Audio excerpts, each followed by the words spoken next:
What about a brother who's injured in the war and returns home, but it's not what you think?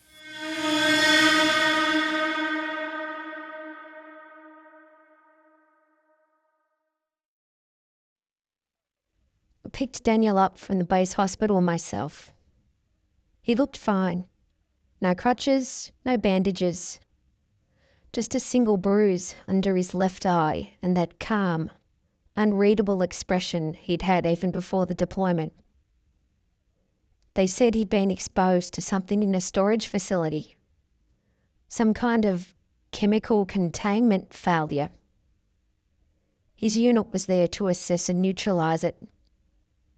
Whatever it was, no one seemed willing to explain. They gave him 3 weeks leave. Said he was stable.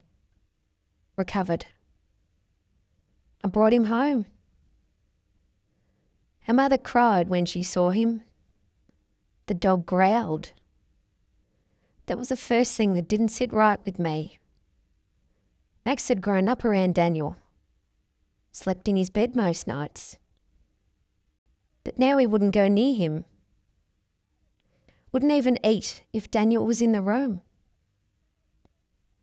Daniel didn't say much that first night. He ate half his dinner, slowly, with small bites. Then excused himself and stood outside in the dark for over an hour. No phone, no cigarettes, just stillness. The next morning I noticed something else.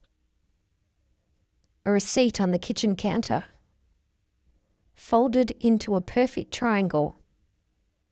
Crisp, deliberate creases. Centered neatly between the salt and pepper shakers. It was odd, but I let it go.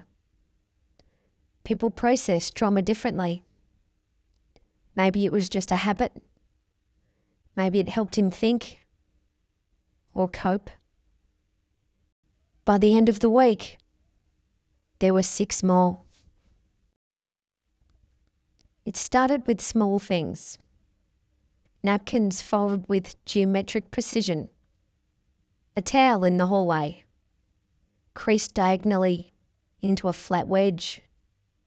The lid from a takeout container, cut and shaped into a pointed triangle and placed in the centre of his bedroom floor. Daniel didn't talk about the mission. When I asked, he'd just say, "It's all classified," and change the subject. Max kept his distance. He'd taken to hiding behind the laundry door. If Daniel came into the room, Max would leave. No barking. No growling now. Just absence. I started finding folded triangles in places I couldn't explain. One under my pillow.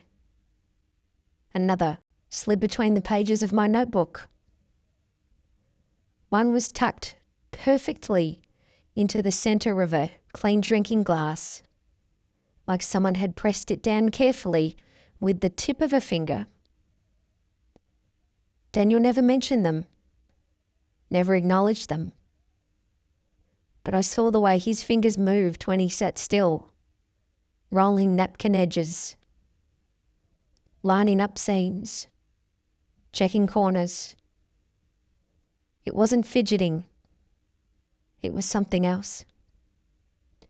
One night, I came downstairs and saw him in the backyard,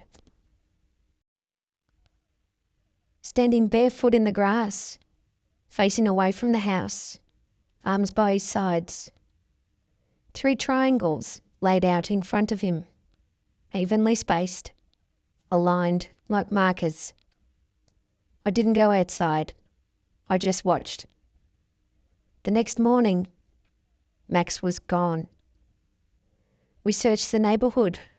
We posted online, called shelters. Nothing. 2 days later, I found him. He was under the house. He hadn't been torn up. There was no blood. no visible trauma. But his body was arranged, legs tucked unnaturally beneath his torso, ears flattened and pressed tight to the skull. His tail curled underneath and over one paw.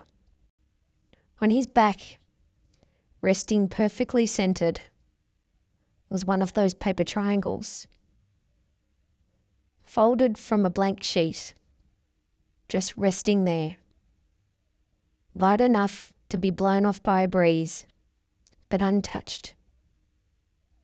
We buried him in the garden. Daniel never asked where Max had been. That night, I found another triangle, this one smaller, folded with tighter creases. It was in my shoes. I moved out about a week later. Didn't tell him. Didn't tell Mum either. Not right away. I just packed what I needed and left. It wasn't about being afraid. It just felt like it was time. Like I'd been waiting for the right moment. And that moment had passed. The house didn't feel like mine anymore. The new place is smaller. Just a one-bedroom flat above a bottle shop. It's quiet during the day. At night, you can still hear things. Bins being wheeled out, shutters rolling down, the occasional possum on the roof. But it's better. Simpler. The furniture was already here, so I didn't bring much. Just some clothes, a few books, and kitchen stuff.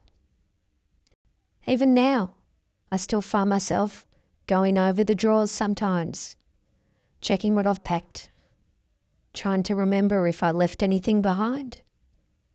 I don't think I did. There've been a few odd things. Small stuff. I lost my keys twice, then found them already in the door. One morning, I thought I'd made coffee, but the kettle was still cold. I woke up once with the lamp on and a glass of water next to the bed. I don't remember doing either. It's probably just stress. Moving. New routines. Bad sleep. That sort of thing. At work, I've been keeping more to myself. Not on purpose. I just haven't had much to say lately. Feels like there is less noise in my head. It's not a bad thing. Just different. I've gotten more organised too. I kept the place clean. Not obsessively. I just like things in their place. A little order makes everything feel easier to manage. A few weeks ago, I got a letter from the ADF. Some generic follow-up thing. And a folder. I meant to reply. Still haven't. I haven't even opened the folder. It's probably buried in the desk somewhere. The desk here has 3 drawers. I only really use the top one. The bottom 2 are mostly empty. Just a few bits of mail, some receipts, charger cables, that kind of thing. I opened one this morning and must have smiled or something, because it just looked right. Everything in its place. I've settled in now. The flat's quiet. The neighbours don't make much noise. And I don't keep much around that needs looking after. Just the basics. The things I use. I keep a routine. That helps. Up early. Coffee. Work. Home. Light dinner. I read most nights before bed. The same book lately. I've read the first few chapters a dozen times. but I never seem to remember where it stopped. I like the way the light falls across the floor in the morning.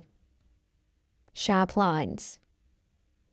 I open the blinds the same way every day. Always halfway. I opened one of the drawers this morning looking for something. I can't remember what. I noticed how neat everything was. I must have organised it last week. Or maybe earlier. I don't remember doing it, but it looked right. Everything stacked. Nothing loose. All order. I put the drawer back and went about my day. Didn't think about it again. I like things tidy. That's all. Thanks for sticking around till the end. Stay safe until next time, and watch out for triangles.